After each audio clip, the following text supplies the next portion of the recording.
Jeff, how's it going? Hey. How are you? Good to see you. Jesse just nearly fell over.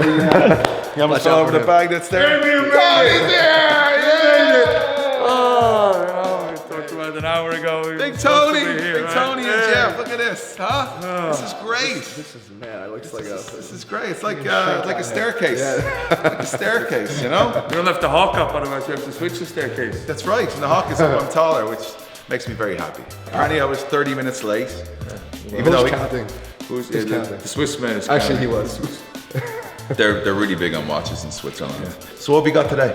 I was talking about the core. We're gonna core, yeah, we're gonna core. So I think the biggest misconception when it comes to core is people get bored of it because they think it's just crunching, right? And it is so much more than crunching. And we talk about all the different functions. As a physical therapist, I'm always like stressing that your core needs to be stable and not just being able to produce movement. So sure, we know we can crunch. That is one of the functions of the abs, but we also know that it can generate rotation. But more importantly, it could also prevent rotation. If you put your arms out in front of you right here and stay right where you are, in order to do that, you could already feel your core working to do that. So it prevents that. It also can prevent extension. So if we were getting too far over our hand here, right, I could push you back this way. What are you gonna do? You gotta fire that up to work. You're right there. Yeah, check out your core. Check out your core. There's nobody home if you keep knocking. There's no one in there.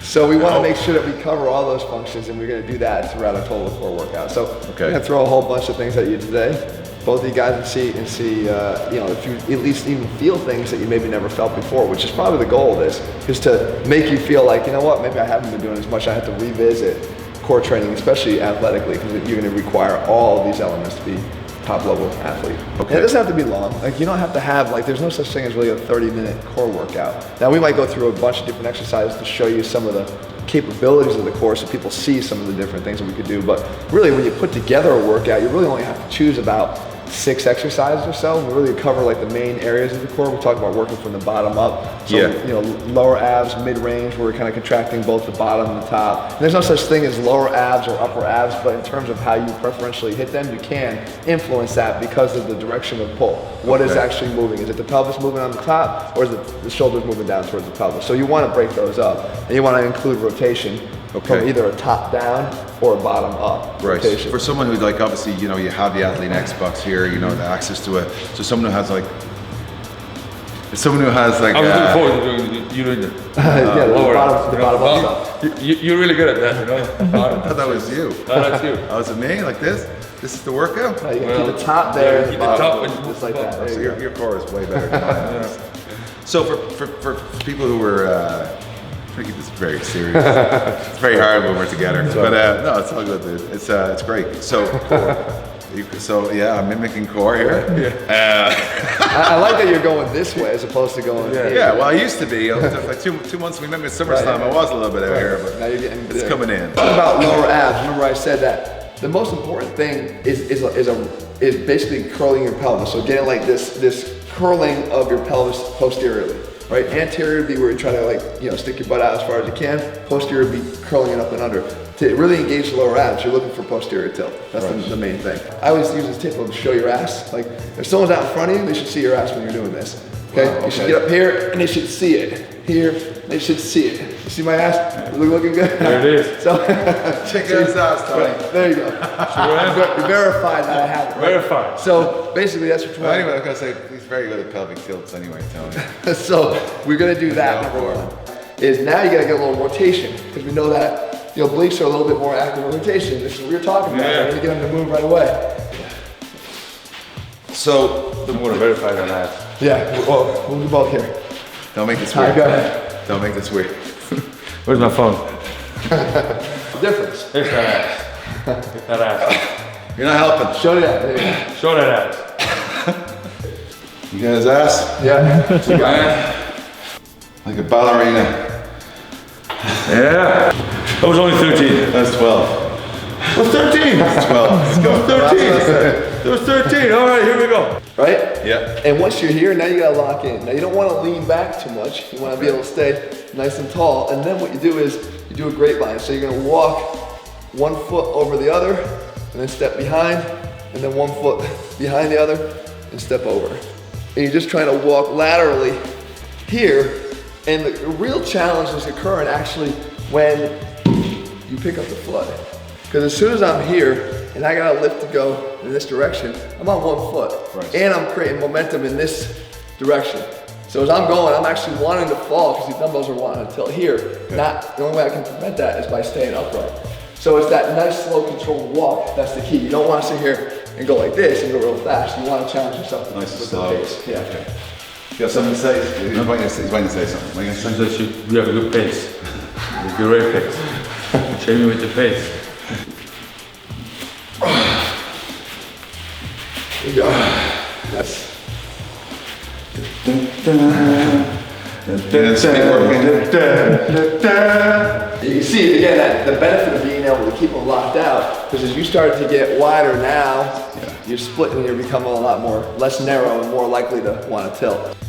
Now, hey, you're handling less weight than you were here, but the idea is, if I were to kind of get that going in that direction, it's a lot harder to kind of control that direction. Yeah, we can actually even apply. If I was training with you, I actually apply some of that force. Dude, if I give you just a little bit of a hit here. That's awesome. Right? So I'm just trying to create a rotational force on it. Good job. The brave change right there.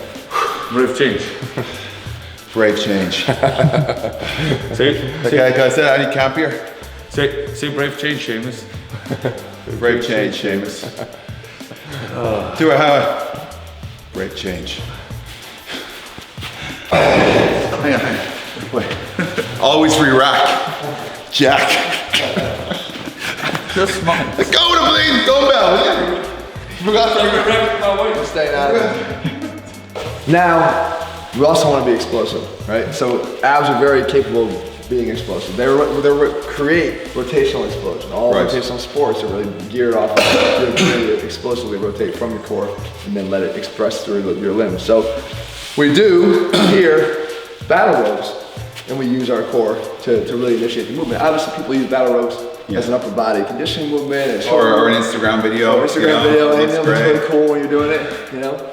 I'm actually guilty of that a lot. But what you do is, you come here, and we're gonna do it in 3 positions, all right? The first thing is, you're doing a Russian twist. So, obviously guys sit here, they use the ball. We'll start here on our knees here, in this position, in a tall kneeling. And what you're doing is you're trying to create an arc, because if you just do this, there's not that much core work going on. It's actually become, at that point, maybe a little bit more of a anti-rotation drill, but we want to get it to be a rotational. We're creating the power and rotating. So you're here, you want to get a higher arc, down, and then side, right? So you get to that sort of rhythm, all right? Then the next position, that's all we do is we're just going to stay there when you start. Is you're going to do a set from the tall kneel position.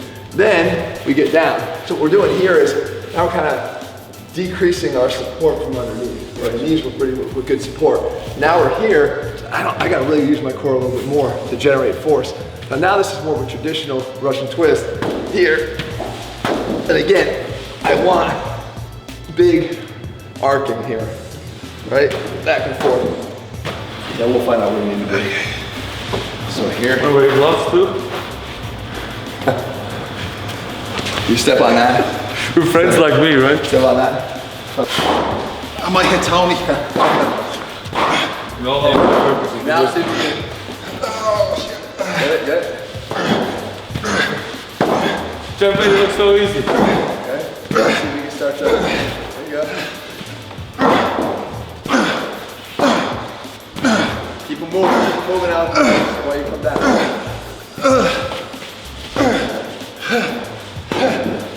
Get up. One more time. Get up one more time. Go.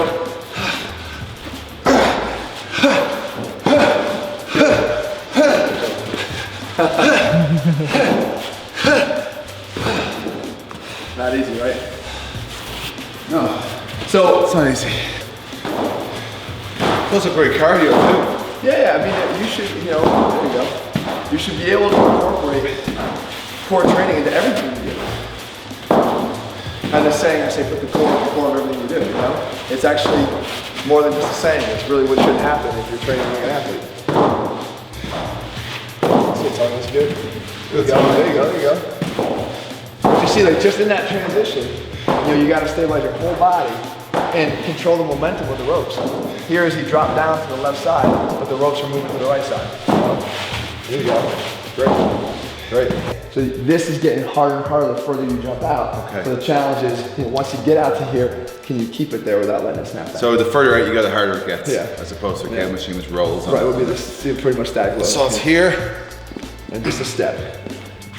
Now out here, stay with me. Feel that? Yeah. Establish that. Yeah. Feel Look it. at this Celtic warrior abs right here. Now, show off the hardware. show off the hardware. Look at this. Show off the hardware. You're making this weird to me.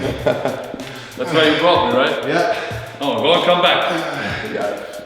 Well, everything in athletics, even when we're talking about like, an athlete's agility or their quickness, right? When they're cutting on the field, all they're cutting is a step, especially what we're working on right here. When someone goes to cut like that and then cut back, if their core is weak and when they step like this and their whole body goes in that direction, now they gotta get all that momentum back over here, so they're not quick, they're not explosive, they're not fast. So even agility and quickness comes from maybe having quick feet, but their quick feet are basically allowed to happen because they have really strong cores. So.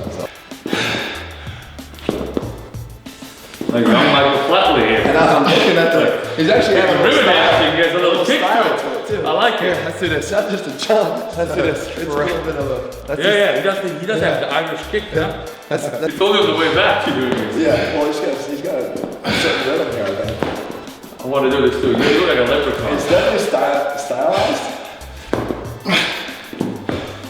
I'm not sure there's anything more for your abs, but it's Looks like you're holding a pot of gold. Racist.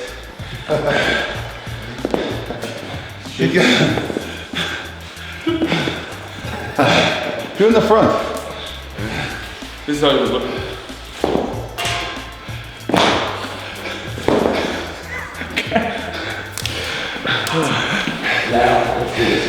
You never make a good Irish dancer.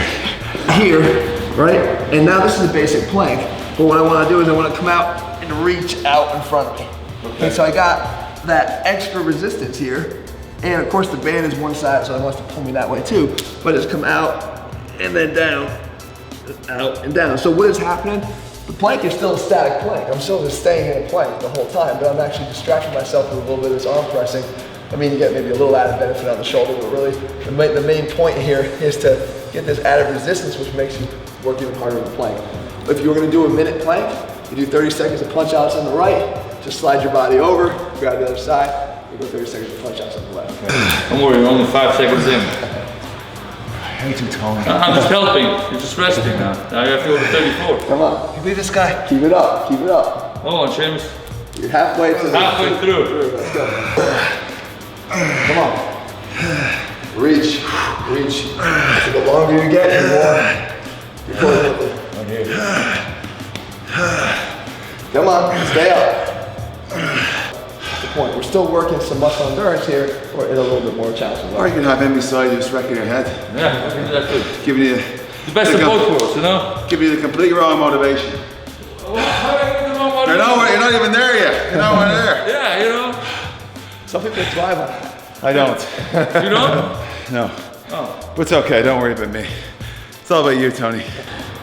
Punch it, Hey. punch it, punch it, punch it. Come on, splash it out, come on. 5. Come on, almost there. 2. One more punch. Out. Yeah. Forget Mike Tyson's punch out. Big Tony's punch out. Well done, man. Sorry. Good job. Good job. Thank you. You guys are sweating from an ab workout, man. Yeah, I saw. Thank you.